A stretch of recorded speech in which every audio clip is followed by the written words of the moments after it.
जिन हरि भगति हृदय नहीं आनी, जीवत सब समान ते प्राणी।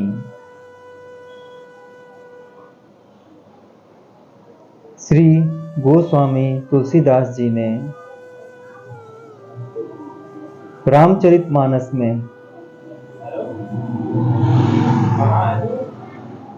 इस मनुष्य को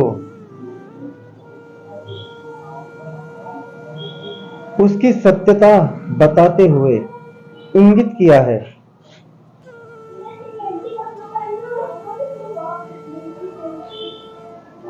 कि जिस मनुष्य के हृदय में उस प्रभु के प्रति प्रेम नहीं है, वह मनुष्य इस संसार में एक शव के समान है, एक मुर्दे के समान है। वो जी रहा है, वो जी रहा है, लेकिन जैसे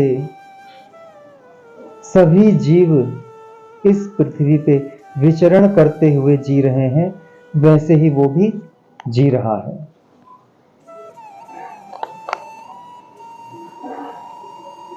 मतलब उसमें मानव वाली कोई बात है ही नहीं, मनुष्य वाली उसमें कोई बात है ही नहीं।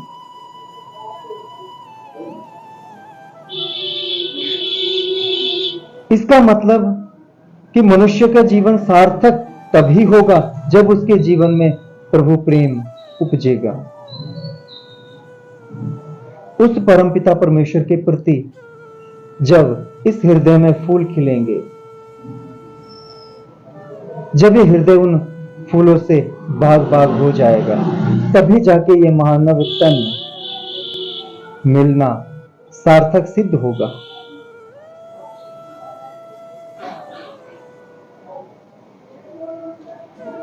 वो बिल्कुल सत्य बात है, क्योंकि ये प्रेम इन सांसारिक चीजों के प्रति अपने आप को उलझाए रखने से कहीं बेहतर है। और ये बेहतर ही नहीं,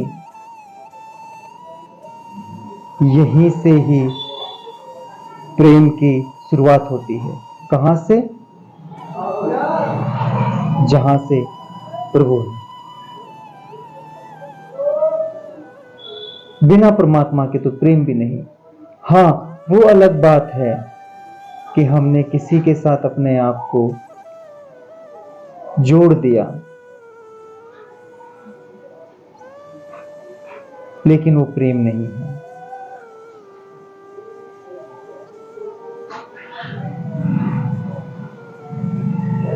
एक बार एक संत महापुरुष एक पेड़ के नीचे बैठे हुए थे। तब तक वहां से कोई एक राहगीर गुजरा और उनसे पूछा कि हे महापुरुष, आपके चरणों में दंडवत नमन, कृपया करके मुझे बस्ती की राह बता दीजिए, मुझे बस्ती की तरफ जाना था। तो संत महापुरुष कह रहे हैं, बस्ती? हाँ, बस्ती ही जाना है। मतलब जहां लोग बसते हैं वहां मुझे जाना।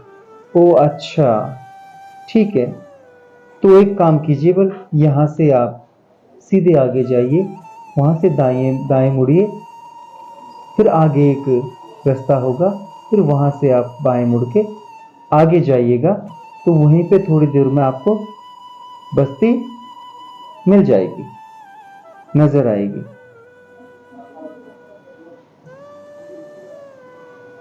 राहगीर उनके बताए हुए मार्ग पर सीधे सीधे चल दिया।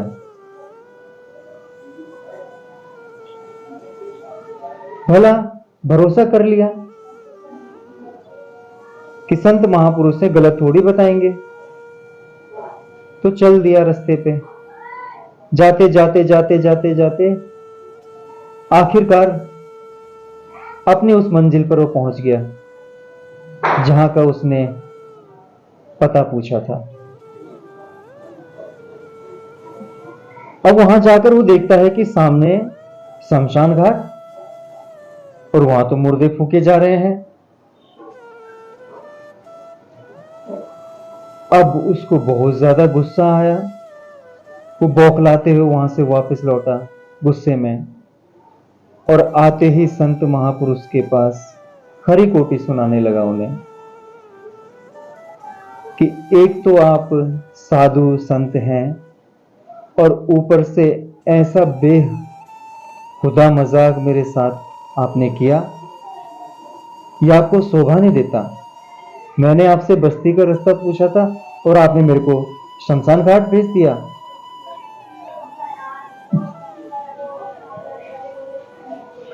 उन्होंने कहा तुम्ही तो पूछा था कि मुझे बस्ती जाना है, और जहां की तुम बात कर रहे हो वहां से तो मैंने मुर्दों को निकलते हुए देखा है, लेकिन जहां पर ये जाते हैं मैंने तो वहां सबको बसते हुए देखा है। इसलिए मैंने तुम्हें वहां भेज दिया, क्योंकि तुमने ही पूछा था बस्ती। बस्ती का मतलब जहां सब जाके बस रहे हो। और इस गांव से तो मैंने जितनी बार देखा यहां पे बैठे बैठे मुर्दे ही निकलते हुए आए और सीधे वहीं जाके बसे। हाँ, जो वहां जाके बसा वो कभी वापस लौट के नहीं आया, इसलिए तो मैंने तुम्हें वहां भेज दिया।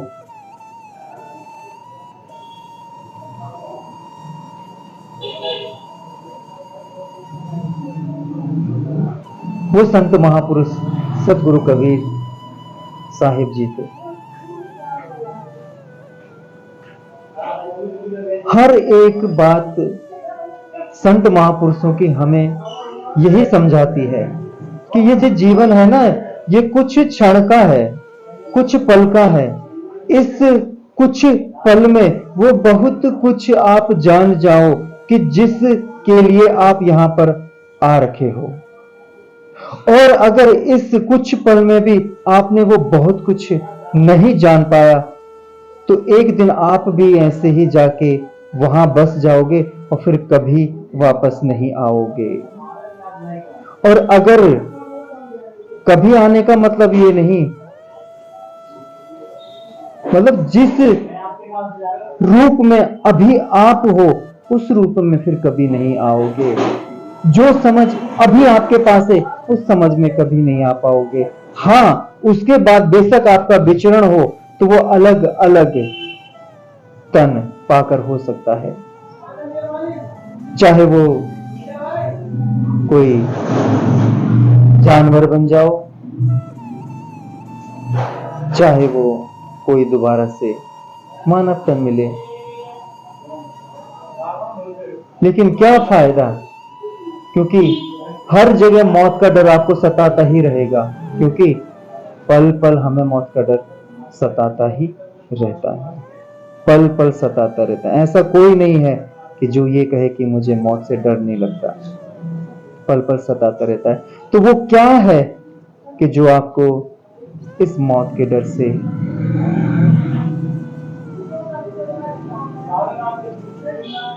बचा सकता है?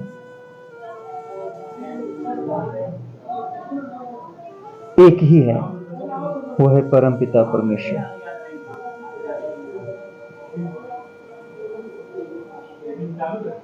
और वो आपके अंतःकरण में ही प्रज्वलित होगा, और उसको प्रज्वलित करने की जो भी विधि है, जो भी युक्ति है, वो आपको संत महापुरुषों के चरणों में जाकर ही प्राप्त होगी। सदगुरु के बिना ज्ञान नहीं। जैसे आप इस संसार में जी रहे हैं और इस संसार में अपने जीवन यापन करने के लिए आपने स्कूल में एडमिशन लिया, फिर कॉलेज में एडमिशन लिया, इसी प्रकार आगे आप बढ़ते गए। कई प्रकार अलग अलग प्रकार के आपने कोर्सेज किए, उसके बाद आपने इस जिंदगी को जीने के लिए कुछ पैसा कमाने का कोई जरिया ढूंढा, तब जाकर आप कहीं अपनी एक ऐसी जगह पर बैठे हुए हैं कि जहां पे आप कह रहे हैं कि मेरे पास वो सारी की सारी सुख सुविधाएं हैं, तो वहां पर भी आपने कुछ ना कुछ सीखा ना, जाना ना। किसके द्वारा? कोई ना कोई तो सिखाने वाला था, समझे? कोई ना कोई तो सिखाने वाला था, उसके द्वारा आपने सीखा। तो इसी प्रकार जब आप अपने जीवन यापन के लिए, अपनी जरूरतों को पूरा करने के लिए संसार में उन लोगों को, भोग विलासिता वाले लोगों को अपना गुरु, अपना मोटिवेटर, अपना टीचर, कुछ भी मान लेते हैं, तो यहां तो ऊंची से ऊंची बात, और बात ही नहीं, जो आप हैं, जो आपका जीवन है, जो आपको जीने के लिए यहां भेजा गया है, तो उसको जानने के लिए आपको सदगुरु के शरण में तो जाना ही पड़ेगा।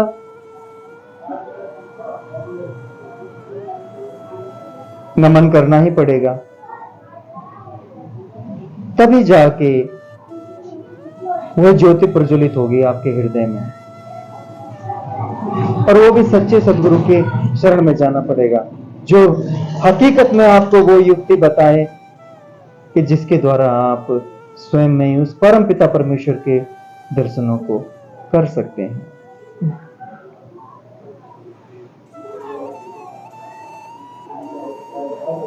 वरना इन मुर्दों के गांव में तो हम ऐसे ही भटकते रहेंगे, और एक दिन हम भी ऐसे ही चले जाएंगे। कुछ दिन पहले में एक वीडियो मेरे सामने आया, तो उसमें लिखा हुआ था कि 1930 में दिल्ली इस प्रकार दिखता था। तो मैं उसी को देखता हुआ देखा, तो दिमाग में एक चीज आई। मैंने कहा ये सारे के सारे अब कहां है, जो 1930 में इस रोड पे चल रहे थे, यहां पे कह रहे थे कि ये मेरा मकान है, ये मेरा है, ये मेरी गाड़ी है, ये मेरा पहचान पत्र है, ये मेरा कुछ भी हो, XYZ, सब कुछ मेरा मेरा मेरा। और बिल्कुल कह रहे होंगे, ऐसा तो है नहीं कि नहीं कहा होगा उन्होंने कि मेरा।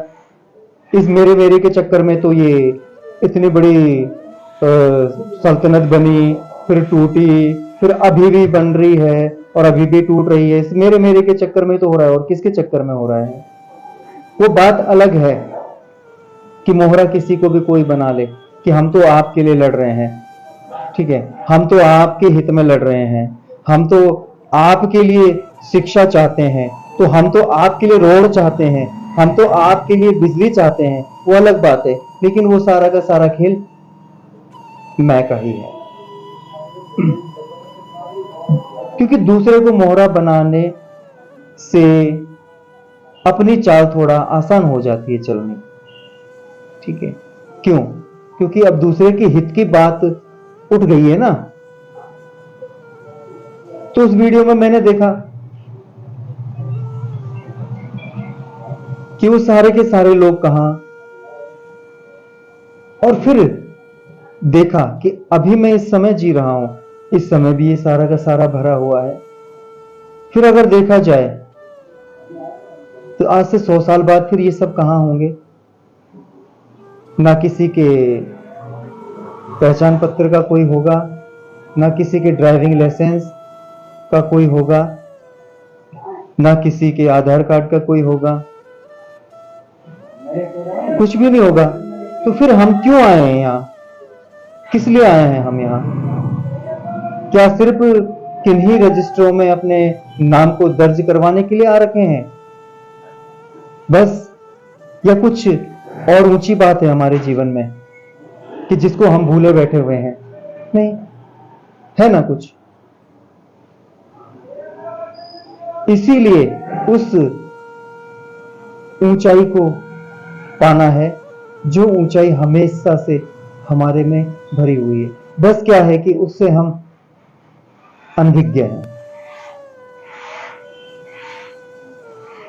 हमें उस जागृत पुरुष के समक्ष अपने आप को समर्पित करना होगा कि जो स्वयं जागृत है और जो हमारी ज्योति को भी प्रज्वलित कर दे।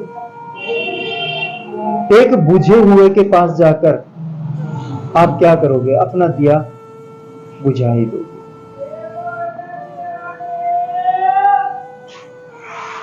जिस प्रकार भगवान बुद्ध ने भी कहा कि अपना दीपक स्वयं बनो।